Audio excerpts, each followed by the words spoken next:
Ecco, ho avviato anche la registrazione, quindi chi eventualmente non riesce a seguire in diretta oggi potrà seguire il seminario registrato. Vi fornirò, come già detto ieri, sia i link alle registrazioni sia il file contenente le slide. Bene, quindi rinnovo il mio benvenuto, ben ritrovati a questa seconda e ultima parte del seminario Cyber Security quotidiana. E a proposito di quello che abbiamo visto ieri, devo fare una doverosa premessa, e cioè non sono stato io. Ieri vi dicevo che la presenza di malware e gli attacchi di tipo ransomware sono ormai frequentissimi e ogni volta che mi tocca parlarne o qualche notizia freschissima, manco farlo apposta, da ieri sera che ci siamo parlati proprio di questo e oggi è venuta fuori la notizia dell'attacco alla SIAE, ne avrete sentito parlare. Attacco che ha comportato la perdita, quindi il leak, come si dice, l'accesso da parte degli hacker a migliaia e migliaia di documenti, diciamo un po' riservati, sensibili, quali indirizzi, numeri di conto corrente, dati fiscali degli iscritti alla SIAE. L'obiettivo era, a differenza dei ransomware basati su CryptoLocker che crittografano i dati impedendo al proprietario dei dati stessi di utilizzarli e quindi chiedono il riscatto per la decrittografia, in questo caso l'idea del ransomware è quella di permettere l'accesso all'hacker dei dati che quindi vengono copiati. Si parla negli articoli, come forse avete visto, di 60 gigabyte di dati e il riscatto consiste nel farsi pagare per non divulgarli. Avrete letto appunto di come si è comportata la SIAE, che ha detto che non pagherà il riscatto, giustamente, anche perché chiaramente la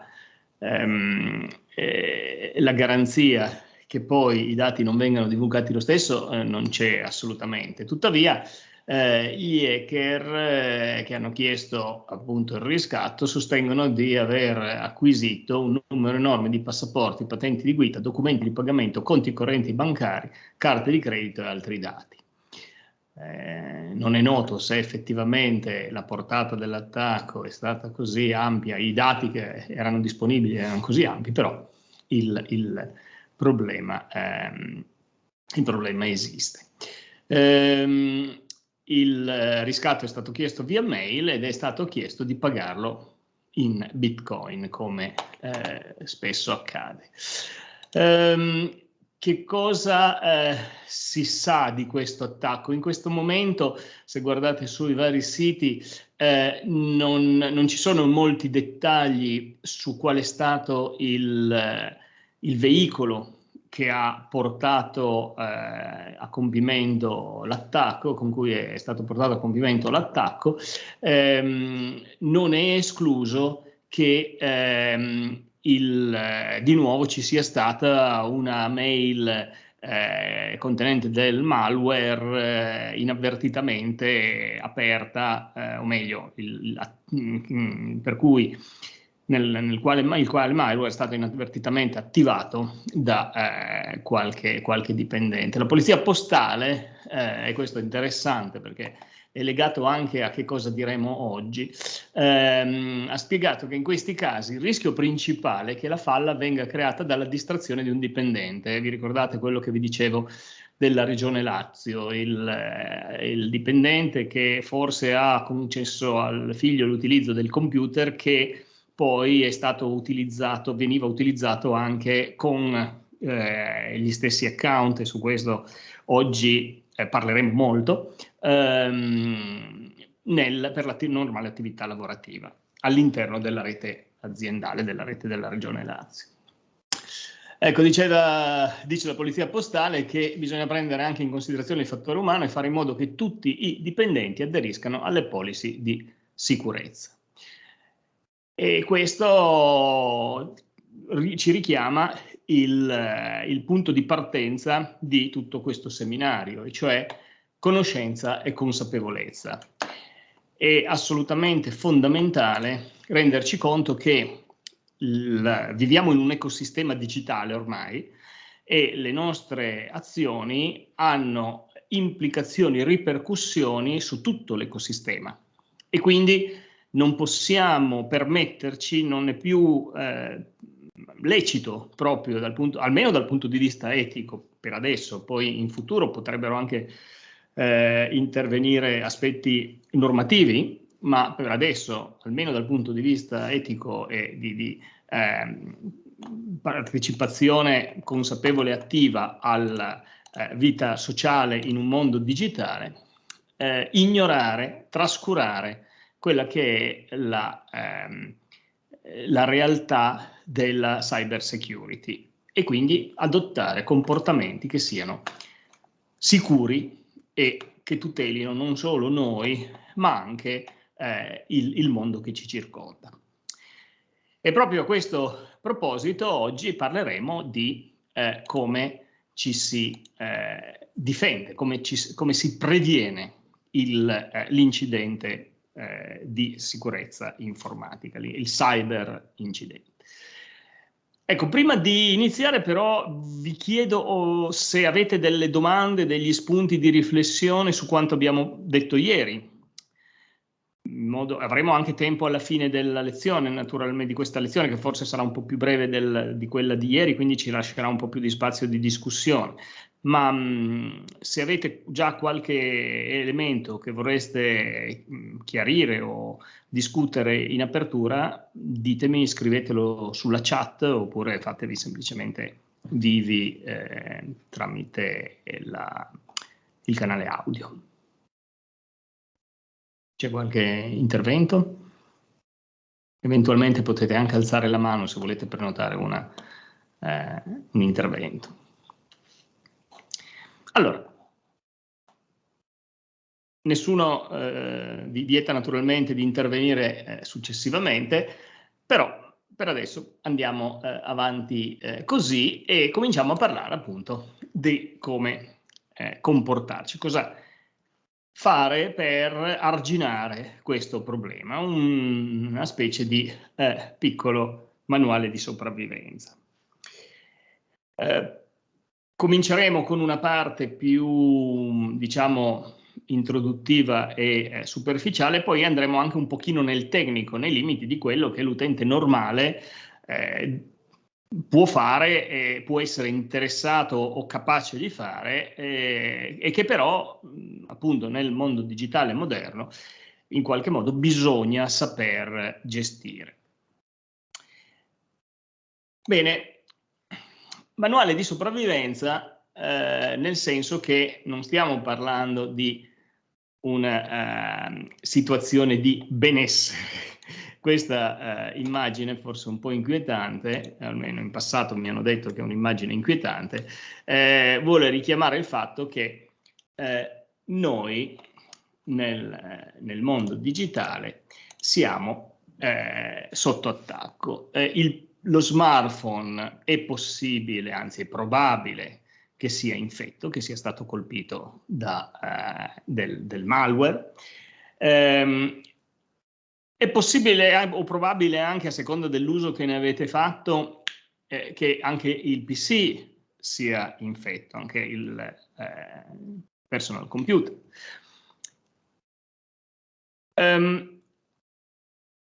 In generale i nostri dispositivi sono tutti assolutamente sotto attacco.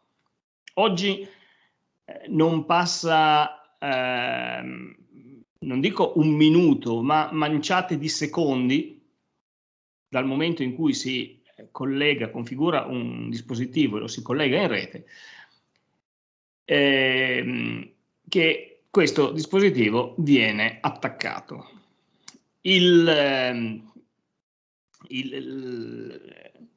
mondo digitale che vive nella rete internet è in parte composto da sistemi totalmente automatici, da questi bot di cui vi parlavo ieri. Le botnet di cui abbiamo parlato, vi ricordo, sono reti costituite da nodi infetti che sono stati attaccati con successo e che contengono del codice che viene attivato su comando per sferrare determinati attacchi. Ma una buona parte dei bot che sono distribuiti nella rete internet hanno lo scopo di attaccare in continuazione tutti i dispositivi collegati alla rete internet. Ogni dispositivo nella rete internet ha un indirizzo numerico, un indirizzo IP per i tecnici, e questi dispositivi che cosa fanno? Semplicemente provano ad attaccare tutti i dispositivi a tutti i possibili indirizzi IP, sistematicamente.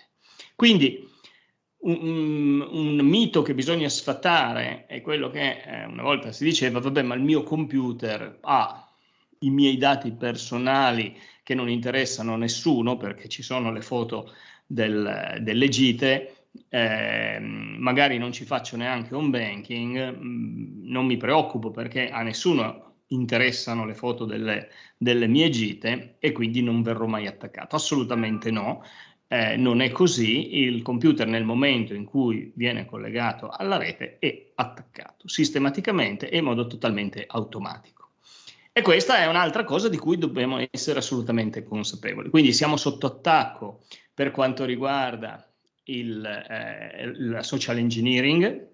Anche lì non siamo sempre sotto attacco mirato, nel senso che gli attacchi di tipo business email compromise sono attacchi mirati. L'hacker studia la vittima, in questo caso hanno studiato i dipendenti e la rete e l'organizzazione dei dati della SIAE per sferrare un attacco ben preciso, con un obiettivo. La SIAE è grossa e quindi si può chiedere un riscatto molto elevato. La social engineering però si basa anche su attacchi assolutamente non mirati, attacchi fatti su milioni di caselle di posta elettronica, per esempio, e con questi attacchi provano a, per esempio, far abboccare gli utenti alle mail di phishing. Probabilmente vi sarà capitato di ricevere una mail di phishing che vi dice: caro cliente, la nostra banca ha bisogno di aggiornare il nostro database, collegati a questo indirizzo per inserire di nuovo i tuoi dati, cose del genere, no?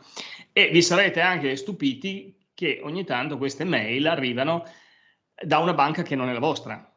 Ecco, è chiaro che è un tentativo, vengono spedite a milioni di indirizzi, e nei milioni di indirizzi qualche migliaio o decina di migliaia saranno proprio clienti di quella banca, e su queste migliaia o decine di migliaia, se anche una piccola percentuale abbocca, significa che abbiamo decine di utenti che si fanno rubare le credenziali. Il meccanismo del phishing oggi funziona così. Per cui dobbiamo essere consapevoli del fatto che siamo sotto attacco sia dal punto di vista tecnologico, quindi con sistemi automatici che tentano di violare i sistemi sfruttando le vulnerabilità tecniche, sia dal punto di vista umano, nel senso che abbiamo sistemi che automaticamente spediscono mail, lo spam, il cosiddetto spam, però che contiene mail di phishing proprio costruite con le tecniche di social engineering. Questo tra l'altro è la ragione per cui gli indirizzi di mail sono preziosi, perché i nostri indirizzi di mail vengono venduti sia per ragioni pubblicitarie sia per ragioni meno legali, che sono appunto quelle di metterli in delle liste di indirizzi che vengono utilizzate proprio per mandare queste mail. Ecco, una piccola parentesi, ci si può chiedere, ma non è possibile bloccare questi siti, non è possibile bloccare questa spedizione di indirizzi? Allora, tecnicamente in parte viene fatto, anzi viene sistematicamente fatto, e infatti quello che noi riceviamo è soltanto una piccola parte di quella che viene spedita. La maggior parte oggi viene filtrata e bloccata. Però c'è anche il problema che non si riesce ad arginare la spedizione alla radice, alla fonte, perché esistono organizzazioni criminali e anche diciamo paesi che non le perseguono, che hanno proprio come servizio venduto sul dark web la possibilità di spedire mail di phishing o sferrare attacchi di cyber security senza essere filtrati. Infatti sul dark web purtroppo si possono trovare a pagamento dei servizi proprio di rete che garantiscono di non venire oscurati neanche se vengono segnalati dall'autorità come siti illegali e quindi che dovrebbero essere chiusi. E questo chiaramente purtroppo evidenzia anche una certa connivenza da parte di determinati governi, perché queste reti dovrebbero essere oscurate tramite provvedimenti e interventi tecnici a livelli governativi, cosa che evidentemente in certi paesi non avviene o non avviene con la sufficiente tempestività. Anche chi ci fornisce i servizi è sotto attacco. Quindi quando noi spostiamo la nostra fiducia dal nostro sistema e in qualche modo da noi stessi, cioè dal gestire noi in prima persona i nostri sistemi, verso il fornitore di un servizio cloud, di fatto stiamo spostando questa fiducia verso qualcuno che anche lui è sotto attacco. Chiaramente avrà strumenti di difesa migliori dei nostri, perché magari noi che abbiamo tutt'altro da fare non siamo così diligenti nello studiare sistematicamente tutte le diverse novità in termini di attacchi, di protezioni, di aggiornamenti, di modifica dei sistemi, di configurazioni nuove, eccetera, eccetera. Dando il servizio in outsourcing ci affidiamo a qualcuno che questo lo fa di mestiere. In effetti questo è un grosso vantaggio. Però non abbiamo comunque la certezza assoluta del fatto che dandolo in outsourcing non potranno avvenire incidenti. E questa è una cosa di cui bisogna essere consapevoli nel momento in cui si fa il passo verso il cloud, cioè quali livelli di backup gestiti anche autonomamente prevediamo, in modo tale che se succede un incidente al cloud provider siamo in grado comunque di garantire, per esempio, ai nostri clienti un livello minimo di servizio, oppure quali sono e come ci dimostra che esistano le procedure di protezione, di recovery, di backup, eccetera, messe in piedi dallo stesso cloud provider per garantire i servizi, perché tenete conto che i servizi che noi diamo in esterno a un fornitore di cloud, di rete, di archiviazione in rete, sono documentati sostanzialmente da dei documenti legali, dei contratti, ma dietro ci deve essere della tecnologia e ci devono essere delle procedure gestionali di questa tecnologia, che sarebbe opportuno conoscere nel momento in cui diamo fiducia a qualcuno su aspetti così critici, soprattutto per esempio per le attività aziendali. E quindi essenzialmente dovete sentirvi sotto attacco. Quindi cosa è necessario fare? Diventare paranoici. In senso buono. In ambito di sicurezza informatica, la paranoia non ha una connotazione negativa, la paranoia è una virtù. Perché è una virtù? Perché permette di prevenire gli incidenti, in quanto ci si chiede in qualsiasi momento, in continuazione, che cosa succede se. Che cosa succede se. Allora, vedo una domanda. C'è la possibilità di capire se il nostro device è infetto? Diciamo che sì, anche se con un limitato livello di confidenza, nel senso che malware molto ben fatti o molto recenti potrebbero non essere riconosciuti. Allora, su dispositivi, sui computer, sui personal computer, già il fatto di avere e utilizzare e attivare gli antivirus, che oggi fanno qualcosa di molto di più, si parla di endpoint protection, quindi hanno un insieme di funzionalità che includono l'antivirus, il firewall, protezioni varie, eccetera, e di questo parleremo dopo.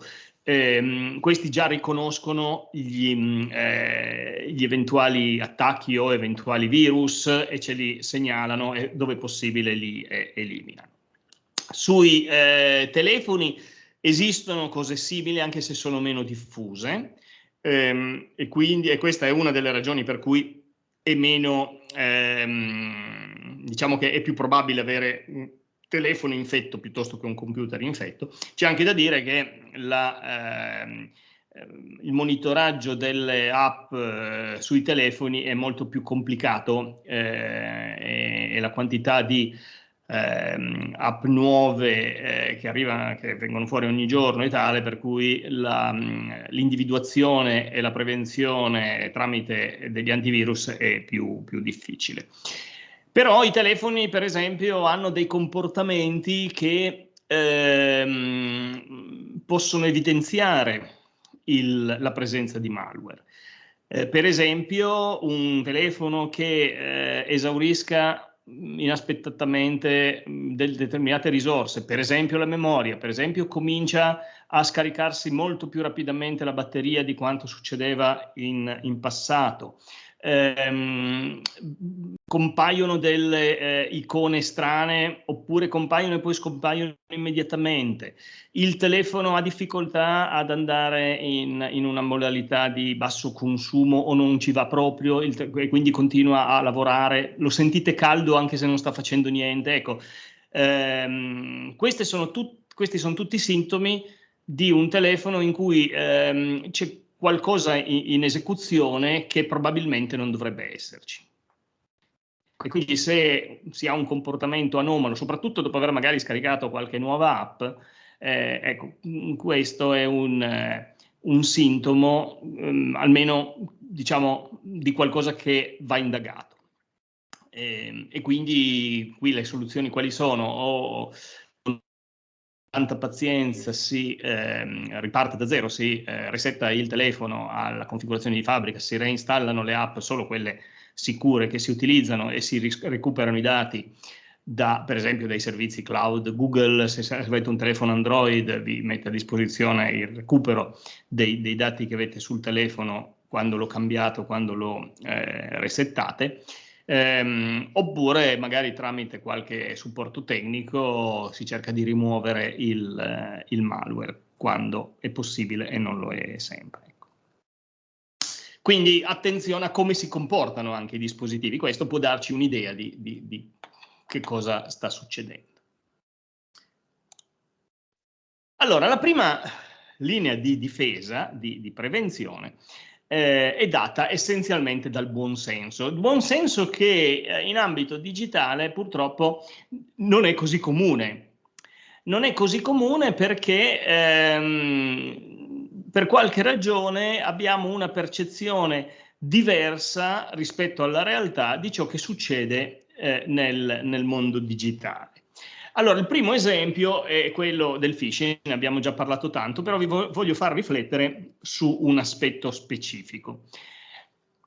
Quando riceviamo una mail, noi tendiamo a leggerla, considerarla e agire come se la mail fosse autentica, come se il mittente della mail fosse quello che chi dice di essere, è come se quello che c'è scritto fosse effettivamente corretto. Allora, nella maggior parte dei casi è così, ma dobbiamo essere ben consapevoli, dobbiamo sapere e convincerci del fatto che la mail è un sistema, la mail comune, quella che utilizziamo tutti i giorni, è un sistema che non garantisce l'autenticità del mittente e non garantisce neanche l'autenticità, l'integrità del contenuto del messaggio, se per questo, ma la cosa principale è che non ci garantisce che il mittente sia chi dice di essere.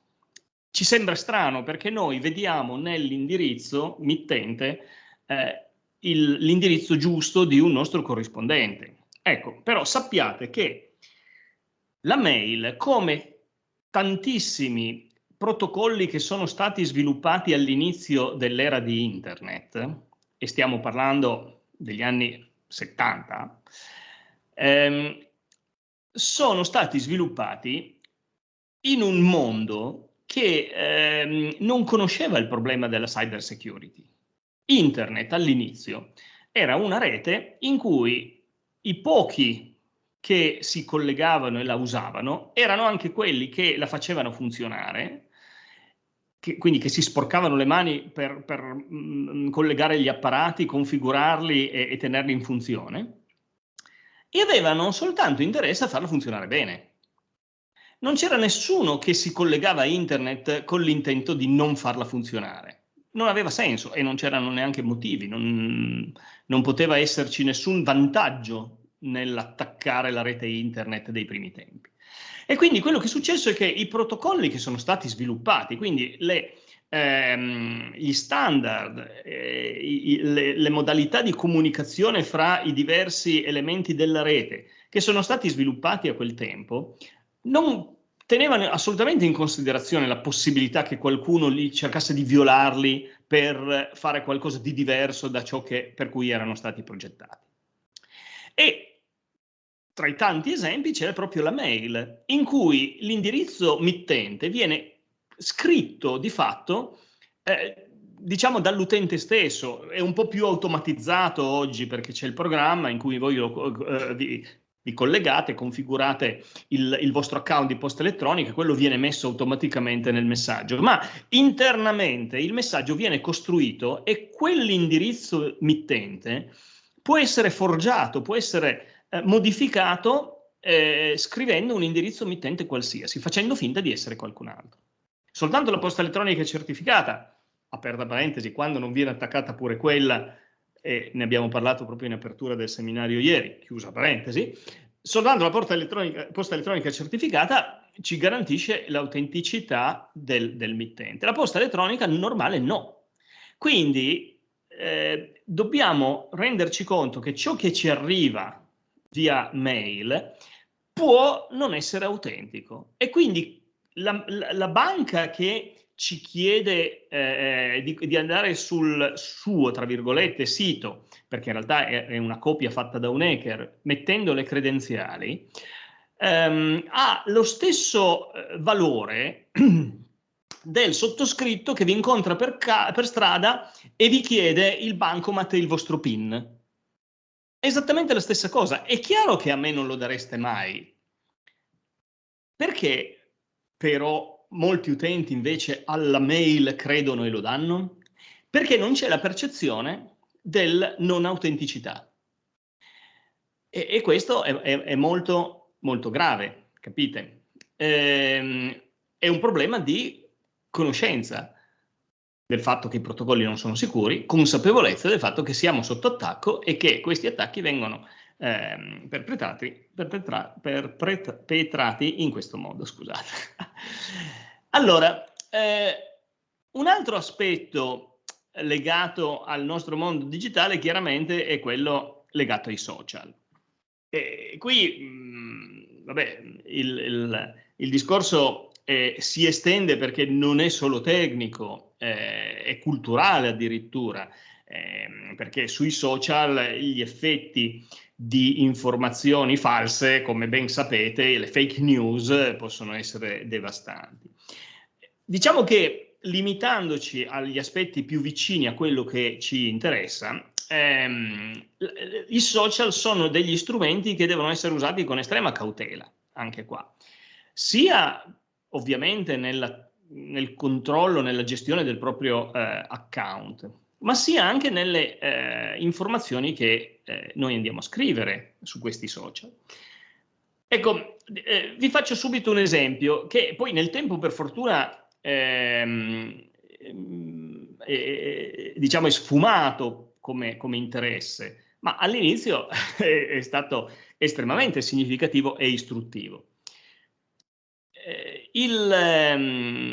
Moltissimi servizi di autenticazione prevedono il recupero della password, perché chi offre un servizio a numerosi utenti non ha le risorse per attivare un help desk in cui c'è una persona che risponde al telefono e resetta le password degli utenti che se ne sono dimenticati. Per cui cosa fanno questi servizi? Cercano di gestire in modo autonomo delle scusate, cercano di gestire in modo autonomo delle procedure per permettere di recuperare la password all'utente. Bene, i primi sistemi, e mi sembra che anche Google facesse così, che cosa facevano essenzialmente? Chiedevano di rispondere a una domanda segreta, in modo tale che non vi ricordate la password, però avete impostato una domanda segreta con la relativa risposta quando avete creato l'account e in questo modo siete in grado di farvi riconoscere perché solo voi sapete la risposta alla vostra domanda segreta. Il problema è che la maggior parte degli utenti come domanda segreta metteva il nome del proprio gatto. E la cosa grave non era tanto il fatto che il nome del proprio gatto poteva essere banale, ma era il fatto che quello stesso utente su Facebook metteva la foto sua con il suo gatto in braccio e scriveva sotto anche il nome del gatto. Quindi capite che violare un sistema del genere, prendendo le informazioni dal social network e usandole per ricostruire le possibili risposte alle domande segrete che servono per effettuare l'autenticazione è ovviamente un qualcosa di estremamente banale. Tant'è vero che i sistemi di autenticazione e di recupero della password oggi sono molto più sofisticati. Ci danno anche un po' fastidio perché sono più macchinosi, ma sono essenziali perché altrimenti veramente i sistemi sarebbero un colabrodo. E ancora parlando di buon senso, ci si può anche rifare agli insegnamenti della mamma, che vi ha detto da bambini non accettate le caramelle dagli sconosciuti. E questo cosa significa nel mondo digitale? Abbiamo tante caramelle digitali che ci vengono offerte e spesso non le percepiamo neanche come pericoli, invece lo sono. Allora, questo è un esempio di un tipico attacco basato su caramelle digitali che viene effettuato quando ci sono degli eventi tipo delle fiere o cose del genere o dei congressi, no? Allora viene fatta recapitare agli organizzatori una scatola contenente qualche migliaio di chiavette USB gratuite da dare in omaggio perché contengono informazioni pubblicitarie per un'azienda che peraltro opera nello stesso settore che è oggetto dell'evento. E viene solo richiesto di lasciare questo contenitore, che magari è anche esteticamente piacevole, in vista in modo tale che i partecipanti possano prendersi una chiavetta e portarsela a casa, così fanno pubblicità. La cosa è assolutamente gratuita, ovviamente, ovviamente è anche tutto totalmente anonimo, perché a meno che l'organizzatore non sia consapevole dei rischi, non va a controllare che questa azienda esista, che il mittente da cui è arrivato quel pacco sia effettivamente quello corretto e corrisponda a questa azienda, eccetera, eccetera, eccetera.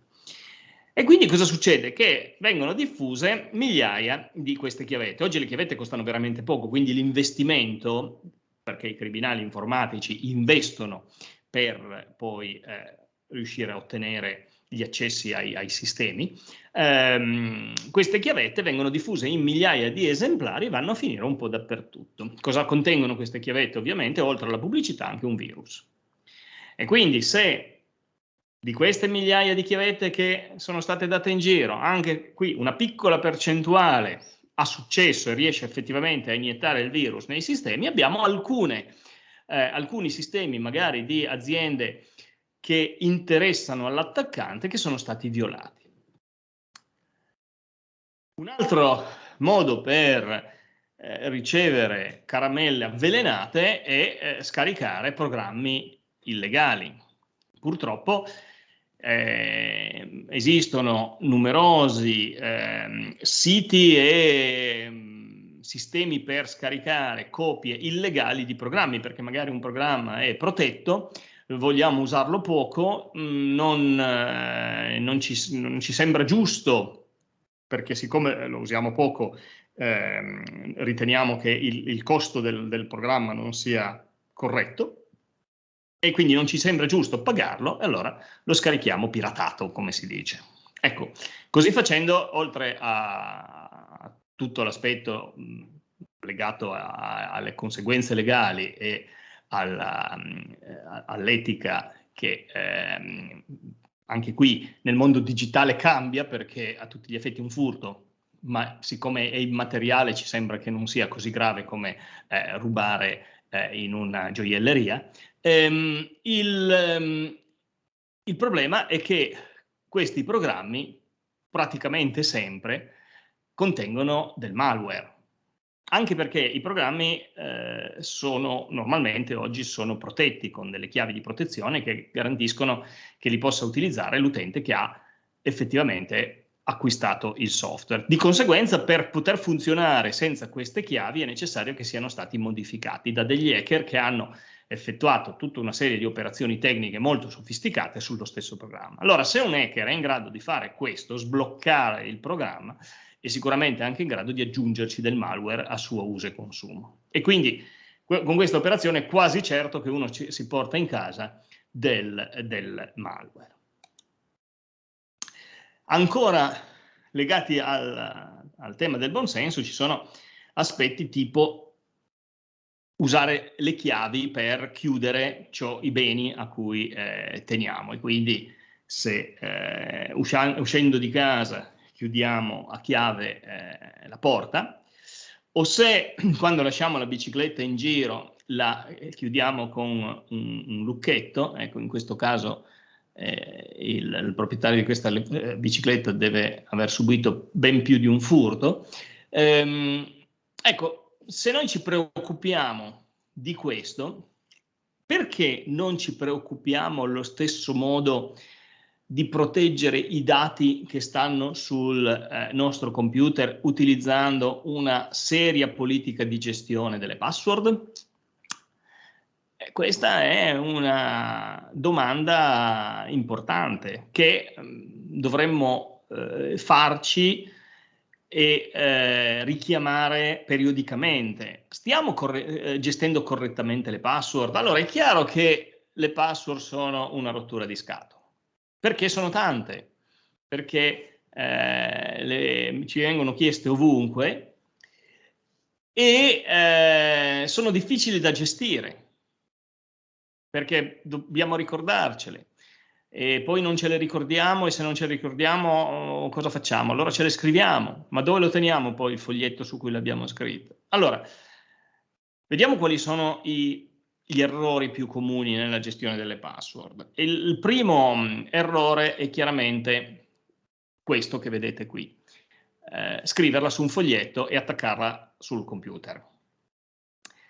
Questo purtroppo viene fatto, a parte che l'abbiamo anche visto addirittura al telegiornale, l'esempio che vi facevo ieri, ma anche se si tratta di una password personale, molto spesso viene scritta proprio su un post-it e appiccicata da qualche parte, o sul computer, oppure se l'utente ha un minimo di pudore, l'appiccica sotto la tastiera. Ecco, sappiate che soprattutto nelle aziende una tipica attività degli hacker è quello di lavorare per le imprese di pulizie, perché lavorando per le imprese di pulizie si possono andare a pulire le scrivanie e sollevare le tastiere, e così facendo gli hacker leggono le password. E questa è una cosa che avviene, non è fantascienza, non è il film che è appena uscito sugli hacker. I film che raccontano queste cose partono da eventi reali, da cose che succedono sul serio. E questo succede, questo accade. D'altra parte io vi invito veramente, è un gioco che faccio con i miei studenti, se avete conoscenti, lavorate in uno studio professionale, conoscete qualcuno che lavora in uno studio professionale con cui siete un po' in confidenza e avete la possibilità di fare questa prova, andate a vedere sotto le tastiere cosa c'è. Ecco, qualcuno di voi sono certo che troverà delle password.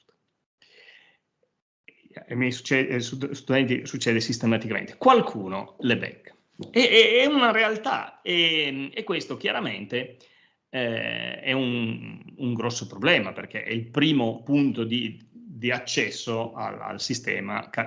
Superato il primo ostacolo, il resto poi è tutto in discesa.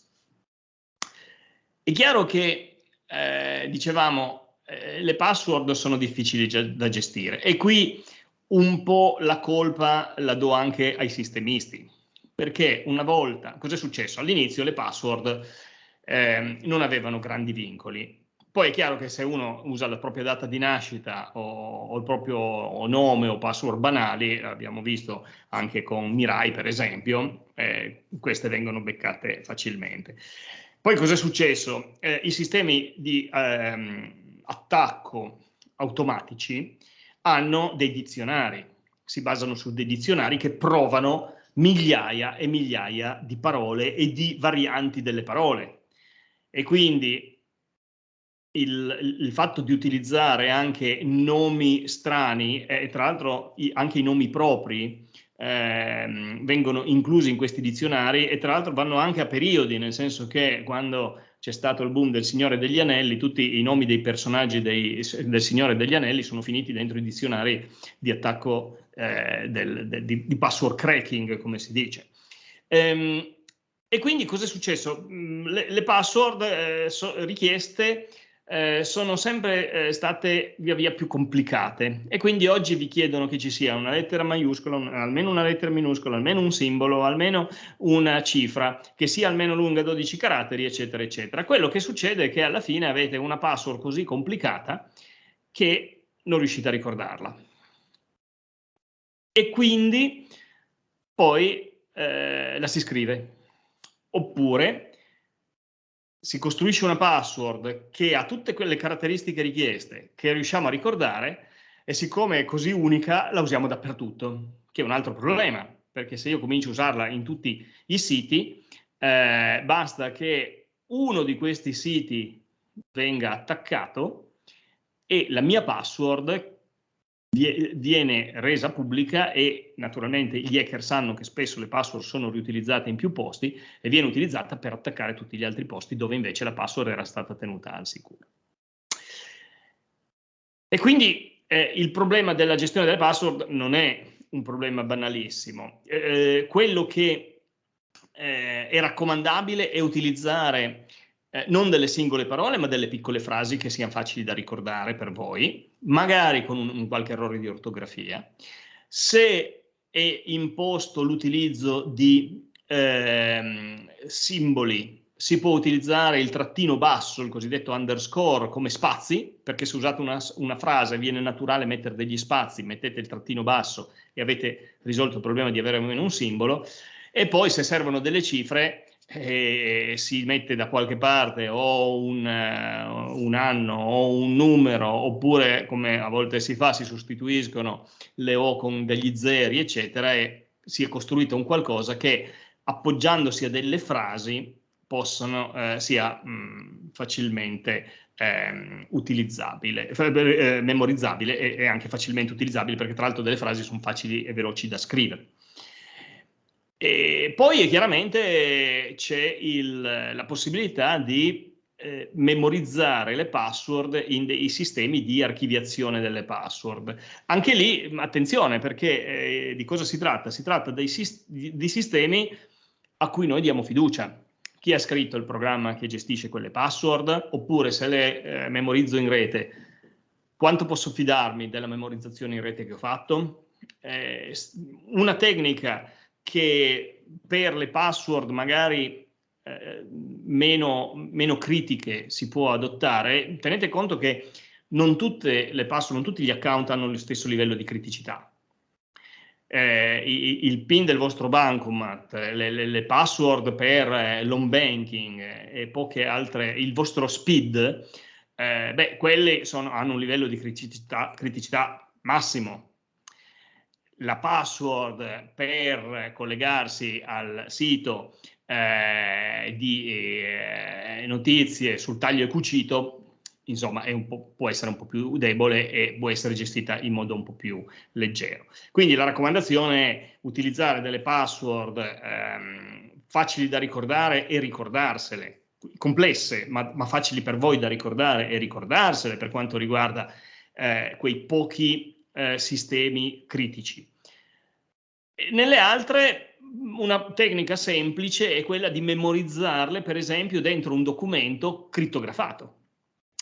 Per esempio, i documenti in strumenti tipo la suite Office di Microsoft, sia i file Excel che i file Word, possono essere salvati protetti con crittografia.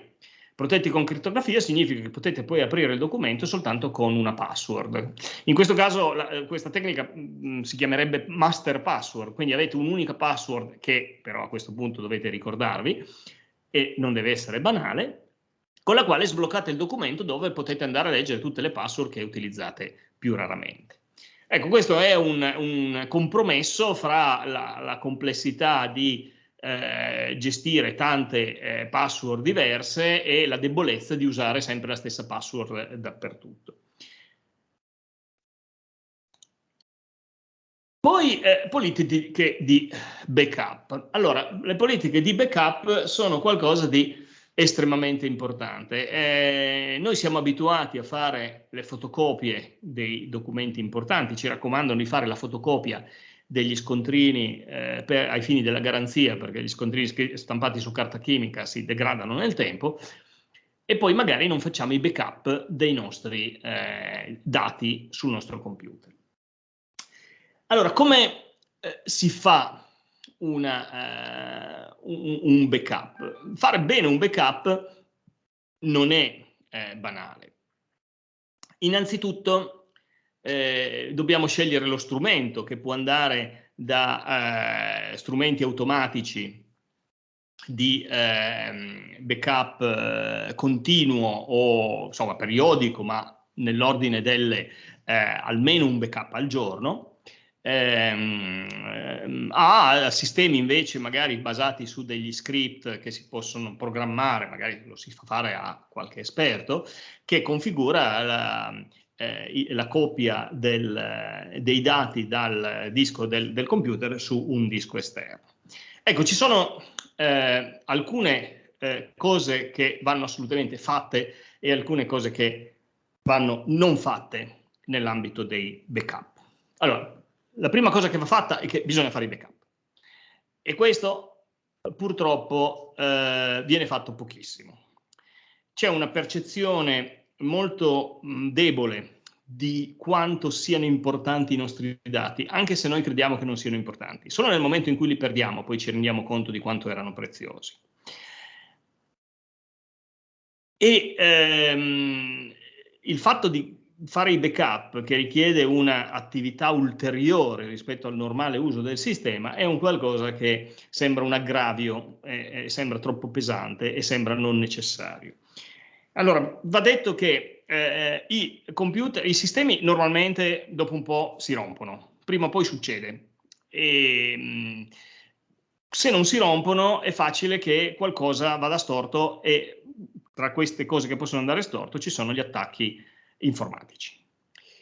Di conseguenza, avere una copia di backup dei nostri dati è fondamentale. E dico una copia in senso molto lato, perché come si fa un backup serio? Un backup serio lo si fa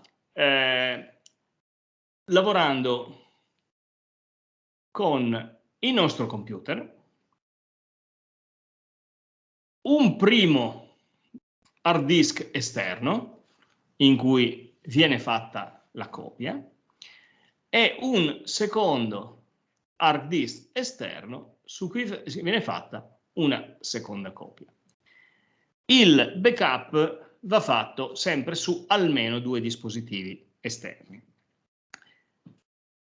Questo per una ragione tecnica, che la criticità del momento in cui il dato viene trasferito dal computer all'hard disk. In quel momento abbiamo tutti e 2 i dispositivi collegati al computer e abbiamo un dato che transita.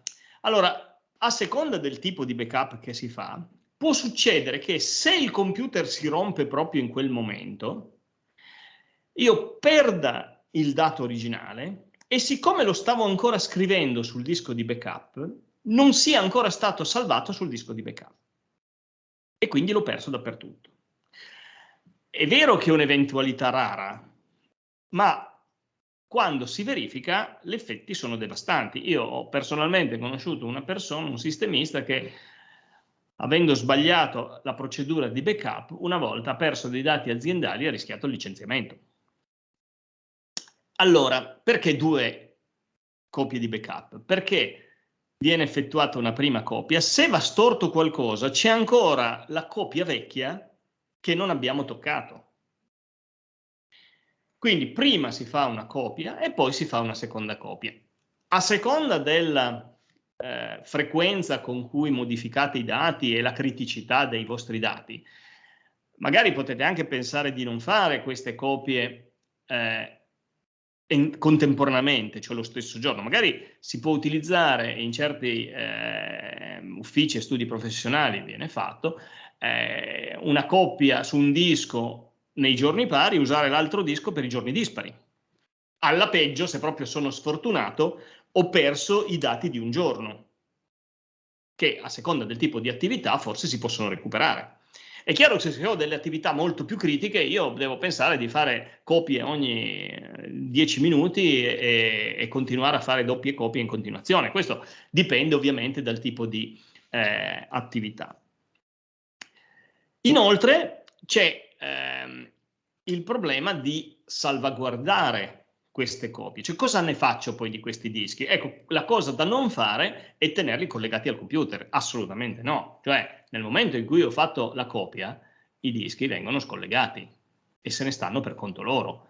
Perché? Perché il disco collegato al computer, anche se contiene il backup di tutti i dati, è vulnerabile a attacchi di tipo CryptoLocker. Quindi quando il computer subisce un attacco e i suoi dati vengono criptati anche tutti i dati dei dischi di backup collegati al computer o collegati alla rete, se ho un backup in rete. Molti uffici utilizzano un sistema di rete, quindi qui ho la rete locale del computer, e utilizzano dei server su cui salvano i dati e fanno anche i backup. Ecco, questo sì, certo, è un primo livello di backup, ma se io non prendo poi il dato e lo sconnetto o lo copio su un disco che poi tengo separato dalla rete, tutto questo è vulnerabile, ed è vulnerabile in blocco. Quindi nel momento in cui il CryptoLocker ha successo, blocca l'intero sistema e io ho perso tutto. Inoltre, quindi i dischi vengono separati dalla rete, staccati, spenti e staccati dalla rete e dal computer quando ho effettuato il backup, e poi cosa faccio? L'ultima cosa da fare ovviamente è tenerli insieme al computer, perché se mi rubano il computer, anzi no, peggio, mi rubano la macchina dentro cui c'è la borsa, dentro cui c'è il computer con i backup, ho perso tutto, oltre ad aver perso pure la macchina. E non sono esempi campati in aria, ma purtroppo, come potete immaginare, sono cose che sono successe a persone che conosco. Allora cosa si fa? Si tengono separati il computer e i backup in posti diversi, fisicamente diversi. Pensate che i grandi data center, i fornitori dei servizi cloud, costruiscono edifici in zone geograficamente distanti, per esempio una sede a Padova e una sede a Milano, in modo tale che anche in caso di eventi naturali disastrosi, terremoti, alluvioni, eccetera, eccetera, uno dei due data center continua a esistere, funzionare e avere tutti i backup sia dei dati, ma in questo caso anche dei sistemi di calcolo necessari per mantenere la continuità, garantire la continuità del servizio. Nel nostro piccolo, avere due dischi di backup tenuti in posti distinti, quindi uno magari lo lasciate il computer in ufficio, uno a casa, l'altro ve lo portate dietro quando dovete andare in giro per lavoro, o strategie del genere, minimizzano il rischio di perdere tutto a causa di un qualche evento avverso, che potrebbe anche essere banalmente un furto subito nell'ufficio. Se io in ufficio ho il computer con tutti i backup e arriva un banale ladro che si porta via tutto quello che sembra tecnologico perché spera di rivenderlo, ho perso tutto. Ultima cosa sui backup, non è male l'idea ogni tanto di rileggerli, di verificare che i dati siano leggibili, perché a seconda della tecnologia che si utilizza, adesso per molte applicazioni domestiche o da ufficio, avere dei dischi esterni di backup è efficace perché costano relativamente poco, sono ormai molto affidabili e hanno grandi capacità. Però è chiaro che i file, a forza di riscriverli, a volte possono venire danneggiati, o perché magari il programma con cui li avevo salvati l'ultima volta non funzionava bene, quindi potrei avere delle versioni che non si leggono bene. Ecco, è importante anche periodicamente leggere il contenuto dei backup per vedere se effettivamente sta funzionando. E quindi come si previene l'incidente informatico?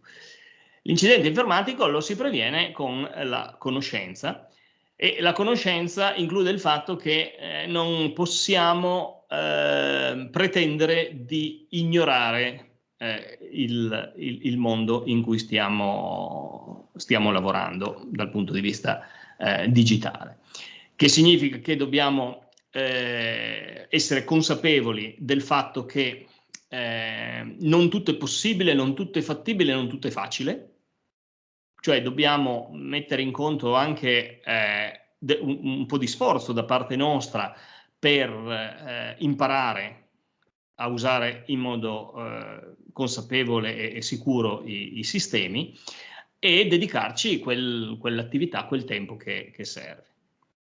E non ultimo, ovviamente, leggi e regolamenti. Esistono leggi e regolamenti, e questi non sono soltanto dei vincoli, come sembra ogni tanto, dei vincoli per renderci la vita più complessa, per aumentare i costi nei nostri sistemi, dei nostri sistemi, eccetera, eccetera. Servono anche per tutelarci. A questo proposito richiamo quello che abbiamo detto all'inizio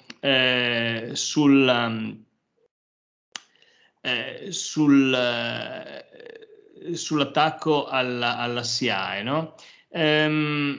Allora, avevo trovato una cosa interessante su un articolo che ora vi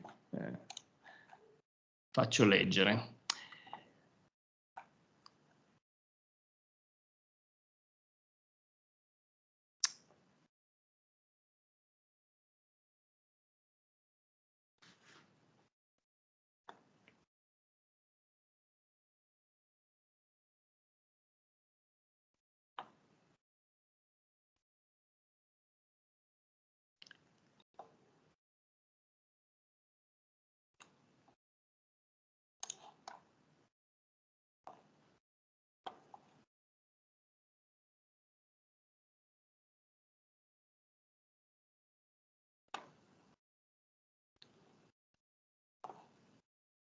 Eccolo qua.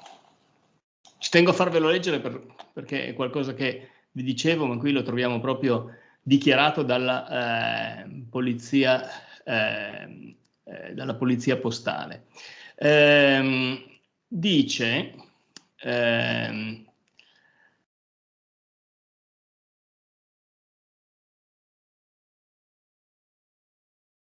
allora, bisogna anche prendere in considerazione, questa è la polizia postale che parla, il fattore umano e fare in modo che tutti i dipendenti aderiscano alle policy di sicurezza. C'è inoltre la tendenza a non dichiarare gli attacchi per evitare il danno reputazionale e questo rende ancora più difficoltosa l'azione degli investigatori, che comunque si trovano a dover inseguire gruppi internazionali estremamente pericolosi e attrezzati che riescono a bucare anche i sistemi più avanzati sfruttando i vulnus presenti.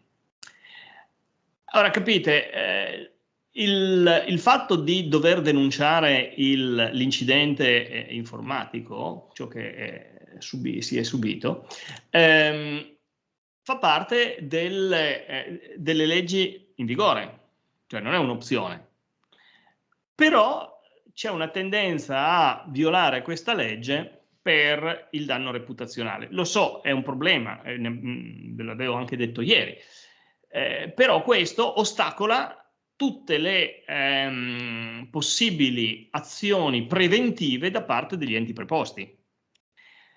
E quindi si fa di fatto il gioco degli hacker, si agevolano gli hacker nel continuare, proseguire nella loro azione criminale. Allora, di conseguenza questa paranoia che dobbiamo maturare, che cosa deve portarci a fare? Innanzitutto avere un backup di tutto, ma questo non solo, qui non sto solo più parlando del backup di cui dicevo prima, il backup dei dati, sto parlando del backup nelle attività, cioè le attività veramente critiche. Siamo in grado di eseguirle anche se subiamo un attacco informatico, se c'è un incidente e quindi perdiamo il nostro mondo digitale. Esempio, avete un foglietto nel portafoglio con scritti quei 4-5 numeri di telefono importanti che dovete poter chiamare sempre anche in caso di emergenza? Quando faccio questa domanda la risposta è quasi sempre ahimè, no, non ci ho mai pensato. Ma se il vostro telefono smette di funzionare, il vostro provider del servizio vi perde l'agenda e voi siete in una condizione, in una situazione di emergenza per cui avete bisogno di chiamare qualcuno, di chiamare aiuto, di comunicare a qualcuno un contatto per via di un'emergenza, come fate?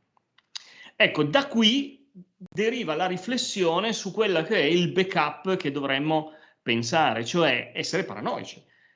Cioè, ok, questa cosa la faccio così, ma se avviene che il sistema non funziona, non c'è la rete, non c'è il telefono si scarica, eccetera, eccetera, io so agire anche senza? Avete un appuntamento con una persona, siete in grado di vedervi anche se uno dei due telefoni non funziona e non riuscite a scambiarvi il messaggino WhatsApp all'ultimo momento o telefonarvi? Ecco, cominciare a riflettere in questo. Ovviamente in ambito aziendale significa quanta attività io riesco a continuare a svolgere in assenza del sistema informatico. Una parte, gli aspetti, magari un'azienda artigianale ha tutta la parte artigianale che può continuare a lavorare. Niente, perché capire questo livello di criticità ci permette anche di capire come configurare tutti i sistemi di protezione e di sicurezza e anche la ridondanza, cioè se il mio sistema blocca, cioè il non funzionamento di un mio sistema digitale blocca completamente un'attività critica, allora io magari faccio in modo che quel sistema digitale sia duplicato, quindi sia ridondante, e metto in essere tutte le protezioni possibili, quindi investo nelle protezioni possibili per evitare di rimanere appunto bloccato e avere delle perdite che possono essere molto significative. Poi il discorso della fiducia, se è possibile non fidatevi di cosa? Di nulla, di nessuno mai. È chiaro che non possiamo non fidarci di nulla, di nessuno mai, ma se possibile evitiamolo. Cerchiamo di gestire in proprio ciò che non è indispensabile fornire a terzi. E comunque quando noi decidiamo di dare fiducia facciamolo in modo consapevole, cioè sappiamo che stiamo in un certo momento dando fiducia a una certa catena di soggetti e quindi sappiamo che c'è un certo livello di esposizione, di rischio in ciò che noi forniamo a questi soggetti. L'importante è esserne consapevole e sapere a chi stiamo dando fiducia, secondo la catena della fiducia che dicevo, di cui parlavo all'inizio. Gestire poi bene i sistemi, la rete, i dispositivi IoT, dopo parleremo anche di un pochino di dettagli tecnici. Siate cauti nel fornire i dati online, questo ovviamente a tutti i livelli e sicuramente in primo luogo non abboccare alle mail di phishing. In generale sappiate che i provider, i fornitori non chiedono mai via mail i vostri dati, mai. Quello che inoltre dovete fare è minimizzare i rischi connessi a divulgazione di informazioni in qualche modo personali tramite i social. Una cosa che è banale, però è bene sempre dirla, mettere sui social le foto delle vacanze mentre si è in vacanza significa dire al mondo, o almeno a tutti coloro che riescono ad accedere al vostro account sul social, ma attenzione, siete assolutamente sicuri di conoscere bene tutti coloro a cui avete dato l'amicizia, considerato il fatto che peraltro le identità anche sui social non sono autenticate, nel senso che non potete avere la certezza assoluta che la persona che si presenta con una foto, un nome e un cognome sia effettivamente lui o lei o non sia un hacker che sta effettuando un furto di identità, perché magari ha acquisito tutti i dati necessari grazie a un attacco andato a buon fine da qualche parte, per esempio la SIAE, ok? E quindi il problema del mettere informazioni sui social è che potrebbero andare a finire in mani sbagliate. E una delle informazioni appunto che purtroppo si mettono con una certa leggerezza è il fatto di essere in vacanza, che significa che la casa è vuota. E questo alcuni ladri di appartamenti lo usano. Siate cauti a utilizzare sia le mail che la messaggistica sui social network, quindi attenzione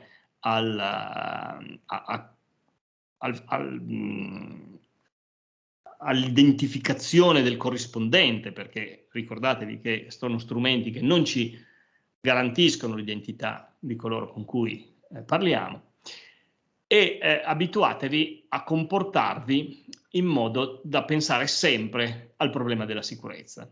E quindi, ripeto, la sana paranoia di cui dicevo prima. Non possiamo permetterci di abbassare la guardia perché siamo sistematicamente, continuamente sotto attacco.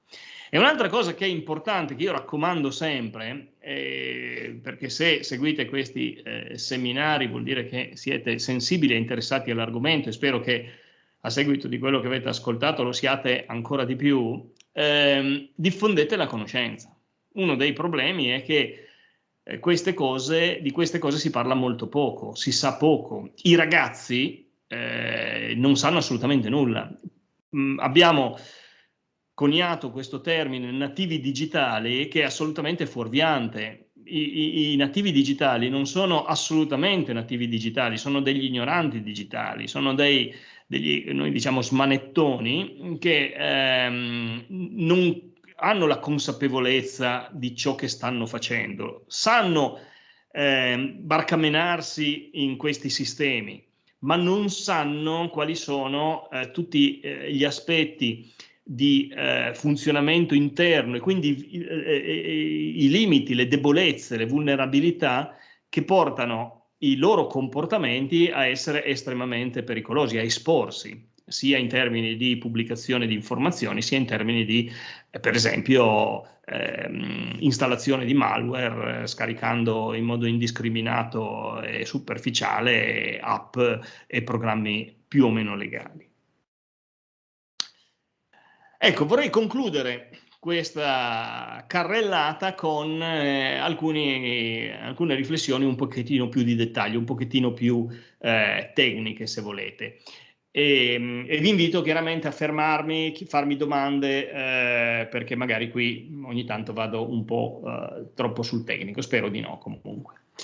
Allora, innanzitutto vi butto lì una definizione un minimo formalizzata di quello che è la sicurezza, perché quando si parla di sicurezza si ha sempre l'idea del fatto che la sicurezza è il garantire che i nostri dati siano al sicuro, ok? Nessuno ce li rubi. E molto di più, in realtà è molto di più, e soprattutto in un'ottica professionale, perché in qualche modo tutti noi usiamo i sistemi digitali anche per lavoro. Ormai non c'è più quasi nessuna attività lavorativa che non faccia uso in qualche modo di strumenti digitali. Ecco, e quindi è utile sapere che la sicurezza è l'insieme di una serie di proprietà. La prima è la disponibilità, cioè poter garantire che si possa accedere ai dati e ai servizi, quindi alle risorse digitali che vengono messe in gioco. Questo perché una delle classiche battute in ambito della sicurezza è che l'unico computer sicuro è un computer spento. Purtroppo non è così. Un computer spento non è sicuro perché viola proprio la prima delle definizioni delle proprietà richieste dalla sicurezza, e cioè la disponibilità. Un computer sicuro non serve a nulla, è un fermacarte, e quindi non è sicuro perché non è disponibile. Poi abbiamo l'integrità, cioè le informazioni devono essere protette dalla manipolazione, da un'alterazione ovviamente indebita, non autorizzata. Devono essere riservate, a seconda del livello di informazione deve essere accessibile soltanto a chi ne ha diritto, e poi è necessario garantire l'autenticità. L'autenticità, cioè essere certi di da dove provengono i dati, siano questi dati che provengono da una persona, siano questi dati che provengono da un sistema automatico. Per esempio, un server, poter essere certi che il server a cui mi collego sia effettivamente il server che intendo consultare, e non sia, per esempio, un clone creato dall'hacker per sottrarci i dati. Allora, vediamo alcune linee guida per proteggerci. Cominciamo dal nostro computer. Innanzitutto, questa è una cosa che turba alcune persone che seguono questi corsi. Nel passato mi è successo, ho visto, oddio, ma allora... Usare degli account con privilegi diversi. Allora, qui serve una piccola parentesi tecnica. I sistemi operativi moderni, ma ormai praticamente tutti, hanno più livelli di privilegio nell'utilizzo delle risorse del sistema stesso. Cioè, ci sono, a seconda di come si identifica l'utente, ci sono più o meno cose che si possono fare, in termini molto brutali. La prima cosa che distingue l'utente normale dall'utente cosiddetto amministratore, quello che tecnicamente spesso si chiama root, per esempio in ambito Linux, admin, system, cose del genere, e l'altro è l'utente comune, lo user generico. La prima cosa è che l'utente normale non può modificare il sistema operativo, cioè il sistema operativo si protegge. Una volta installato e attivato è blindato. L'utente normale può far girare i programmi, può scrivere dati, può usare mail, può usare il browser, eccetera, eccetera, ma il sistema operativo non lo può modificare. L'utente amministratore invece può modificarlo perché è il suo compito, appunto, amministrare il sistema. Questo vale su qualsiasi sistema, anche sui personal computer. Quando voi attivate per la prima volta il personal computer, quindi lo accendete appena comprato, vi viene creato un primo account. Quindi vi viene detto inserisce la password, questo è il nome, scegli un nome per l'utente se non è già predefinito, e quell'account è l'account amministratore. È l'account che vi serve per configurare il sistema operativo, metterci tutti i programmi che vi servono e poi poterlo utilizzare. Quell'account lì non va utilizzato per le attività quotidiane. Quell'account lì deve rimanere l'account che utilizzate quando è necessario operare sul sistema operativo. È indispensabile creare almeno un secondo account, utente normale, in Windows si parla di utente limitato, che impedisce all'utente di modificare il sistema operativo, gli dà una limitata funzionalità nell'uso della macchina, ma limitata in termini di impedirgli di fare operazioni di sistema, ma che però non sono nel normale utilizzo del computer. Quindi si può fare tutto quello che serve normalmente, ma si tutela il sistema operativo. Perché questo è importante? Perché se l'utente normale si becca un malware, se sta lavorando da utente normale, il malware magari crittografa i suoi dati, ok? Ha perso i suoi dati, magari gli cancella tutto il suo pezzo di disco, ma soltanto il suo pezzo di disco, solo quello dell'utente. Il sistema continua a essere totalmente integro, non viene attaccato. Se voi cancellate quell'utente, il vostro computer è come nuovo. Di conseguenza, e qui entra in gioco il secondo livello nell'utilizzo dei vostri sistemi, di conseguenza il fatto che i diversi account separino le attività e proteggano i dati dei diversi utenti fa sì che sia anche qua indispensabile, non è un suggerimento, io vi dico dovete farlo, creare account diversi quando il computer è condiviso da più utenti, più persone della famiglia. Normalmente si ha un account in cui tutti fanno tutto. Ecco, questo è profondamente sbagliato.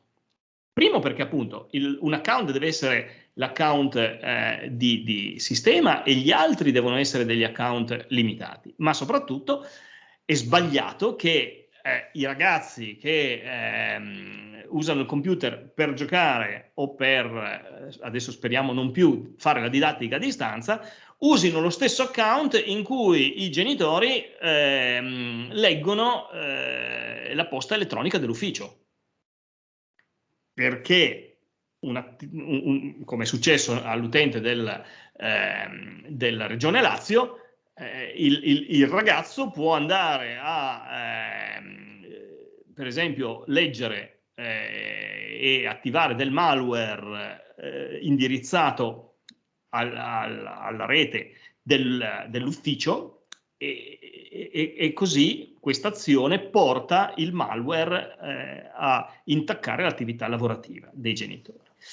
E quindi separare assolutamente le diverse attività, addirittura anche le attività che voi stessi svolgete, per esempio, o che i ragazzi svolgono, per esempio, si possono anche utilizzare account diversi per le stesse persone. Io personalmente su ogni mio computer ho lo stesso account, quindi sono sempre io che lavoro come amministratore, che lavoro come utente normale, e a volte che lavoro come utente normale su più account diversi, perché ho degli account specializzati per fare determinate cose.